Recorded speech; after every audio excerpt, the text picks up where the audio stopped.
Bem-vindo a esta edição especial do Eco África, hoje dedicado à urbanização. Vamos ver a importância da sustentabilidade nas grandes cidades e mostrar exemplos em África e na Europa. Eu sou Dália Langa, a partir de Maputo, Moçambique. Estes são os destaques. O que fazer quando falta água? A cidade do Cabo adapta-se à seca, diversificando o abastecimento deste bem essencial. O que acontece ao ambiente quando mais pessoas se mudam para a cidade? Vamos ouvir os conselhos do Programa das Nações Unidas para os Assentamentos Humanos. E na capital etíope, o lixo é usado para gerar energia. A maioria das pessoas muda-se para a cidade na esperança de encontrar uma vida melhor. Fogem dos efeitos das alterações climáticas, de perseguições ou procuram um lugar para implementar as suas ideias. No entanto, há cada vez mais pessoas a viver em cidades e isso está a pressionar o meio ambiente nessas áreas. Veja no nosso Exame Eco.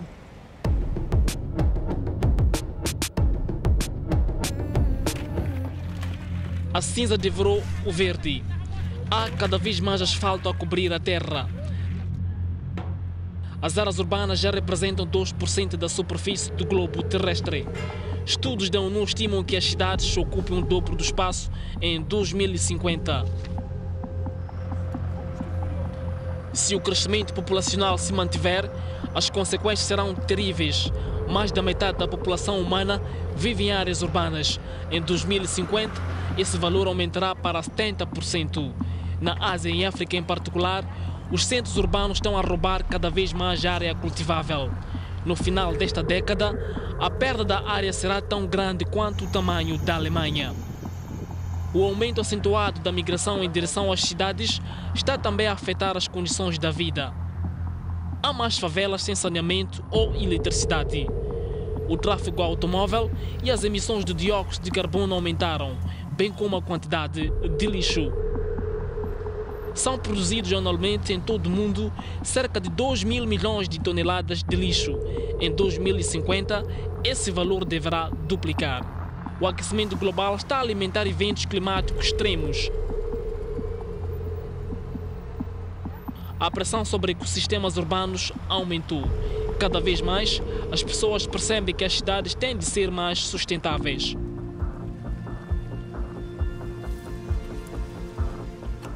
Nas megacidades, já se ouve falar em agricultura urbana e em jardins verticais. Os cidadãos estão a fazer a sua parte, limpando rios e reciclando plástico. E nas nações industrializadas, as cidades estão a apostar em sistemas de tráfego inteligentes e na mobilidade sustentável. As emissões do dióxido de carbono nas cidades podem cair até 30% se houver mais partilha de veículos, mas mesmo assim, o impacto ambiental da urbanização continuará a ser um desafio para as cidades em África.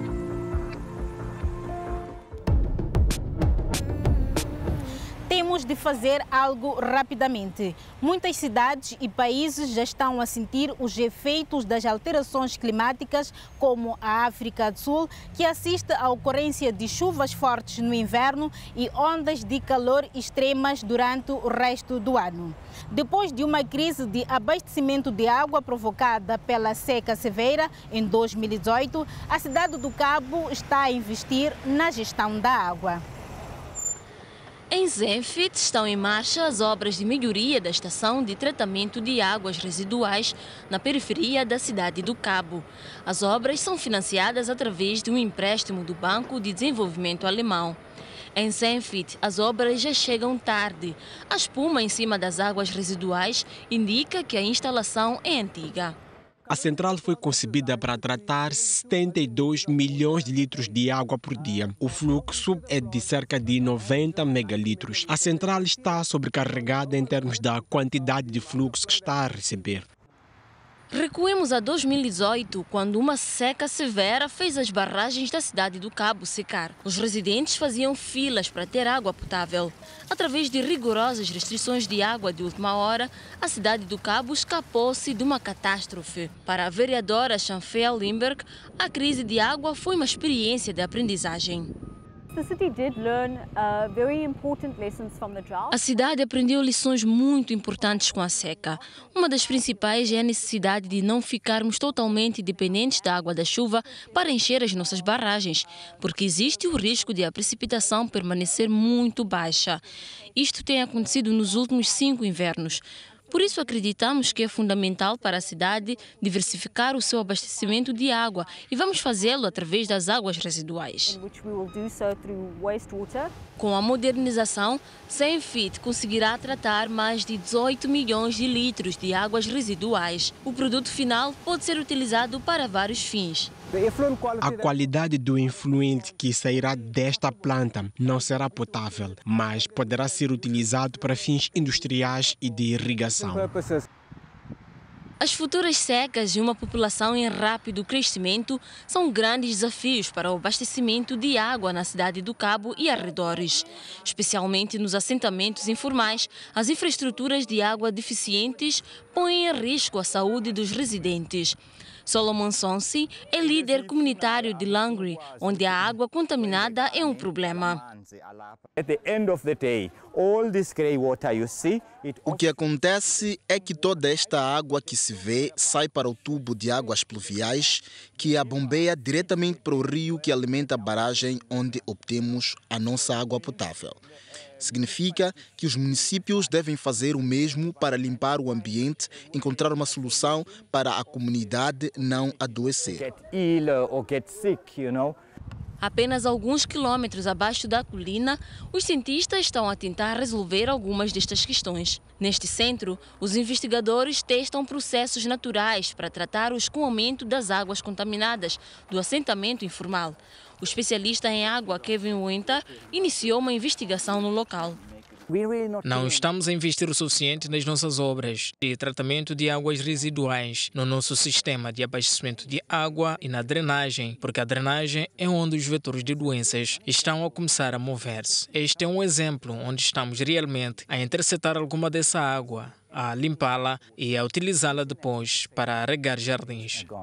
Pedras e fontes de carbono atuam como biofiltros e limpam a água de bactérias, nutrientes e metais pesados. Estas soluções baseadas na natureza requerem espaço, mas complementam as estações de tratamento convencionais. A cidade do Cabo aprendeu da maneira mais difícil que só investindo nas infraestruturas hídricas estará apta para o futuro. As obras em Zenfit deverão terminar em 2023.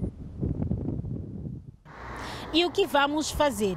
Aumentar os aparelhos de ar-condicionado não é uma solução amiga do ambiente, como todos sabemos. Mas existem várias formas sustentáveis de as cidades se prepararem para as condições climáticas adversas. Na Alemanha estão a ser tomadas medidas para proteger as cidades dos fenômenos atmosféricos com a ajuda da natureza. Estas novas árvores frescas de viveiro estão a ser plantadas no novo complexo residencial em Hamburgo. O amiero de Spaehof é uma espécie híbrida do amiero japonês e caucasiano com muitas características benéficas. Beiran Voiren diz que quando faz calor, os poros das suas folhas fecham-se para reter a umidade. Ainda não plantamos muitos dos amieiros do Spaehof. É novo aqui, uma árvore que muda o clima, uma árvore que muda o futuro. Ainda temos de ver como elas se comportam em ambientes urbanos. A minha suspeita é que são muito superiores às espécies nativas.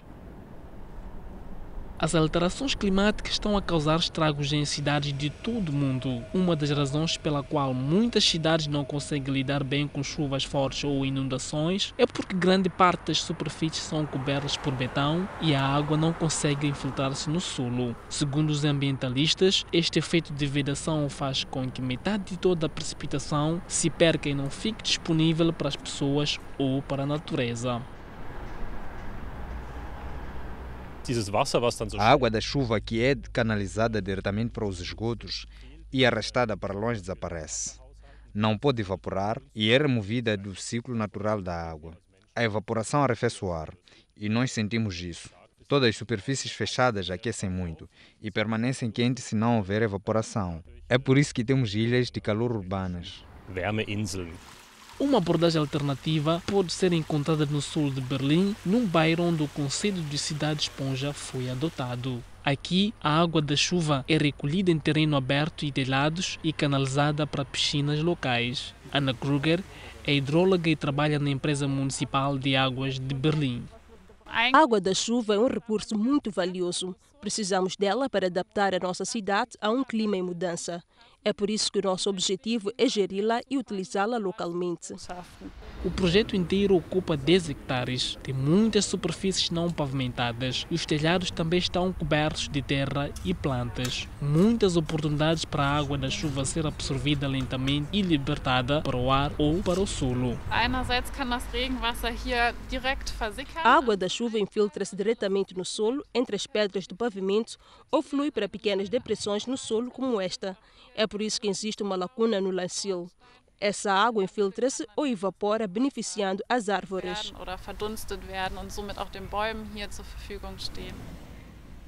Beiravuirém iniciou seu projeto há 5 anos. As suas árvores resistentes ao calor não podem crescer totalmente sem água, mas levará algum tempo a descobrir-se quanta água elas precisarão e quão bem se adaptam.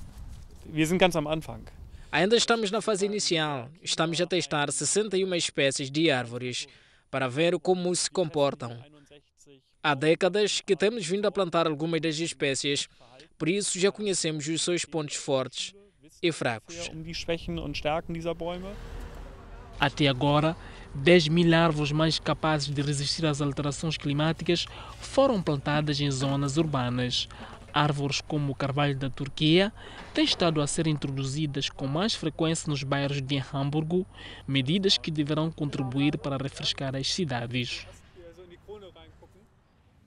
Um grande desafio da urbanização é o lixo.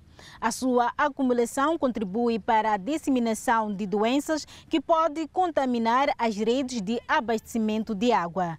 A Etiópia gastou milhões para criar uma central elétrica em Addis Abeba. E vejam só, usaram o lixo para permitir que a central possa abastecer 1/4 das residências da cidade com eletricidade. Parece que 2 problemas foram resolvidos de uma só vez. Este monte de lixo tem valor. É reutilizado para produzir energia para Addis Abeba. Esta central de incineração, chamada REPI, é a primeira do género em África. Produz energia para a capital etíope. Todos os dias, 2.000 toneladas de lixo são entregues aqui. 2/3 são queimados. Primeiro, o lixo é armazenado por 5 dias para libertar umidade. Depois, é queimado entre 800 a 850 graus Celsius.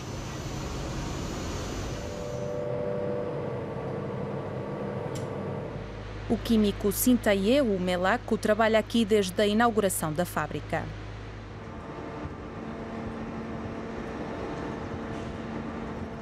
The trash come in and burn it. O lixo entra e é queimado. Depois disso, aquece a água que, por sua vez, cria vapor que faz girar as turbinas e estas criam eletricidade. The turbine generates electricity. Os filtros dos incineradores são feitos segundo normas da União Europeia para que se polua o mínimo possível o ar. O que é mais ecológico do que a incineração a céu aberto em aterros, que é ainda comum em países africanos. A central foi construída em áreas da antiga lixeira de Koche, nos arredores da cidade. O diretor Alemayehu Neme diz que Koche serviu para descartar o lixo de Addis por cerca de 50 anos. Os gestores transformaram a lixeira num aterro administrado. Isto evita incêndios e maus cheiros através de tratamento de resíduos e ventilação de gás. Há uma série de resíduos que nunca são aceitos pela central, porque nunca podem ser queimados. Esse lixo, que pode colocar em risco a central, é descartado em aterros.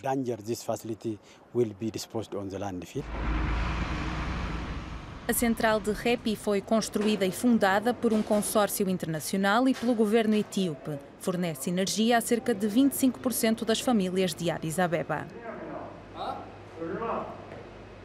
It is low capacity, 25 megawatt, but it is é uma capacidade baixa, 25 megawatts, mas contribui para limpar a cidade e para dar um pouco de energia ao sistema.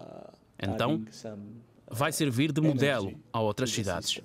So it will serve as a model for other cities to cleaning the city. Claro que as centrais termoelétricas a carvão ou gás são mais eficientes a produzir energia que esta central de incineração. Mas este sistema não gera apenas eletricidade, também poupa espaço terrestre ao evitar a libertação de lixo químico tóxico nas águas subterrâneas e reduz o lançamento de metano na atmosfera. Tal como outros países da África Ocidental, a população do Burkina Faso tem um acesso limitado à eletricidade. Nas áreas rurais, menos de 5% da população está conectada à rede.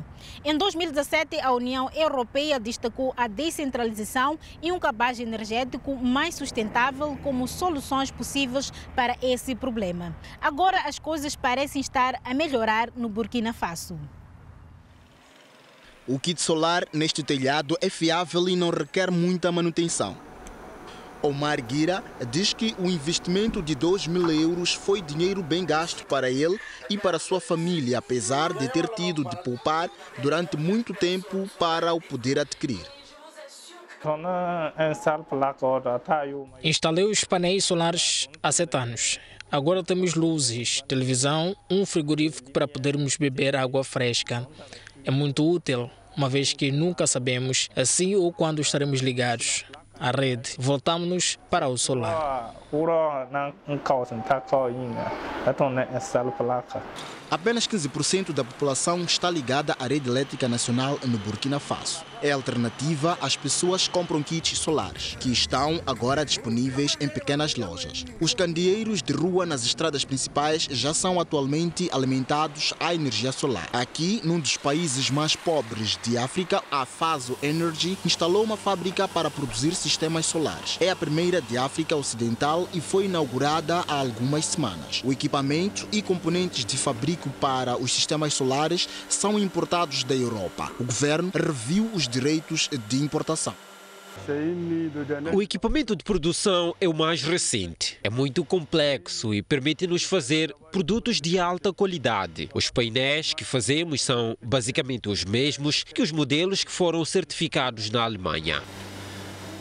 Grande parte do processo de fabrico é automatizado, mas algumas etapas são feitas à mão. 170 pessoas trabalham na fábrica, das quais mais de metade são mulheres. As células solares têm de ser soldadas aos painéis manualmente para criar os módulos. Todo o sistema tem de ser robusto e suficiente para resistir a temperaturas elevadas que podem atingir os 45 graus Celsius à sombra. É aqui que testamos os painéis. Quando um painel sai da máquina, verificamos todas as soldas e vemos se existem fissuras em algum lado. Se estiver tudo bem, ligamos os fios das células. E por último, anexamos um número de série para evitar a contrafação. A empresa tem em armazém estoque de componentes no caso de cadeias de fornecimento serem interrompidas. Há muita concorrência no mercado de painéis solares na África Ocidental, especialmente por parte de empresas asiáticas. A Faso Energy pretende servir não só o mercado interno, mas também os países vizinhos. A linha de produção se termina a esse nível. A linha de produção termina aqui. E é aqui que armazenamos os produtos acabados, classificados por produção. Produzimos 200 painéis por dia, o equivalente a 30 a 80 megawatts por ano. méga annuel. O principal cliente da empresa é o governo, que pretende aumentar a cota das energias renováveis no setor energético nacional. Pretende reduzir as importações de eletricidade e reduzir também a utilização de geradores a diesel para reduzir os custos e minimizar a poluição. Ce projet-là a été lancé par l'État pour permettre. O Ministério da Energia lançou o programa Backup Solar e a nossa agência está a implementá-lo. Este é um programa que permite aos cidadãos, bem como às pequenas e médias empresas, a compra de painéis solares através da concessão de empréstimos sem juros. Desde que começamos o programa no ano passado, mais de 4.000 empresas e pessoas beneficiaram do mesmo. Je dirais plus de 4.000 et quelques personnes qui ont profité de ce projet-là. O governo está a promover a energia solar com renovado vigor. Está a planear construir 16 grandes quintas solares nos próximos 2 anos para fornecer energia verde aos bairros da cidade. Deslocar-se em megacidades costuma ser uma tarefa árdua e pode durar horas. Dar es Salaam, na Tanzânia, continua a crescer. Já é lar de mais de 5 milhões de pessoas. O trânsito é um pesadelo e o ar, por vezes, irrespirável. A cidade está agora a introduzir uma rede de autocarros rápidos. Estão a ser planeadas mais de 100 quilômetros de novas rotas para os próximos anos. Houve tempos em que de manhã Salum Ide podia demorar até 2 horas para fazer o trajeto de casa ao trabalho, embora viva nos arredores da cidade de Dar es Salaam. Ele dependia dos Dala-Dalas, nome porque são conhecidos os minibuses, o meio de transporte mais comum na cidade. Antes de eu entrar, já estão normalmente apinhados. As pessoas têm de ir muito apertadas. O outro problema é que há muito engarrafamento e passa-se muito tempo parado à espera de andar. É tudo muito cansativo. Com mais de 6 milhões de habitantes, Dar es Salaam está no bom caminho para se tornar a próxima megacidade em África. Espera-se que, em poucos anos, a população na cidade atinja os 10 milhões. Ronaldo Luacatere dirige uma das agências encarregadas de adaptar e melhorar as infraestruturas da cidade. As pessoas passavam por muitos congestionamentos e as suas infraestruturas também não eram muito boas.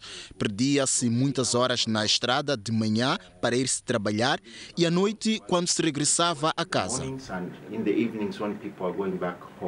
A solução, um sistema de trânsito rápido que consiste na construção de uma rede de faixas dedicadas a autocarros, contornando assim grande parte do tráfego na cidade. O sistema estende-se por cerca de 21 quilômetros e já reduziu o tempo de viagem para alguns residentes para metade. Quando consideramos todas as opções, os sistemas de autocarros pareceram-nos ser mais fáceis de implementar na nossa cidade devido ao seu custo inferior quando comparados com o sistema de comboios. E também analisamos a inclusão, porque trazendo um sistema de autocarros, a maioria das pessoas que trabalhavam nos Dala-Dalas podia ser absorvida pelo novo sistema. O projeto tanzaniano foi apoiado pelo Instituto para a Política de Transportes e Desenvolvimento. Antes da chegada do sistema rápido de autocarros a Dar es Salaam, os serviços de transporte público prestados pelos minibus eram altamente poluentes. Este sistema conseguiu substituir 3.000 desses veículos por 140 autocarros com estándares de emissões muito melhores. O novo sistema tem sido uma bênção para Salum Ide. Ele é apenas um dos muitos milhares de passageiros que agora poupa cerca de 50 horas em viagens por mês. Antes sentia-me mal porque chegava sempre tão tarde a casa. As crianças já estavam a dormir quando eu chegava. Agora está muito melhor.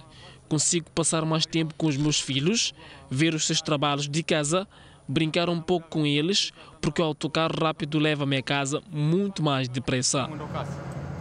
Quando o projeto estiver concluído em 2035, uma rede de 6 linhas cobrirá cerca de 130 quilômetros. Até lá, Salum Ide e os outros residentes de Dar es Salaam terão de continuar a utilizar os Dala-Dalas para algumas das suas viagens.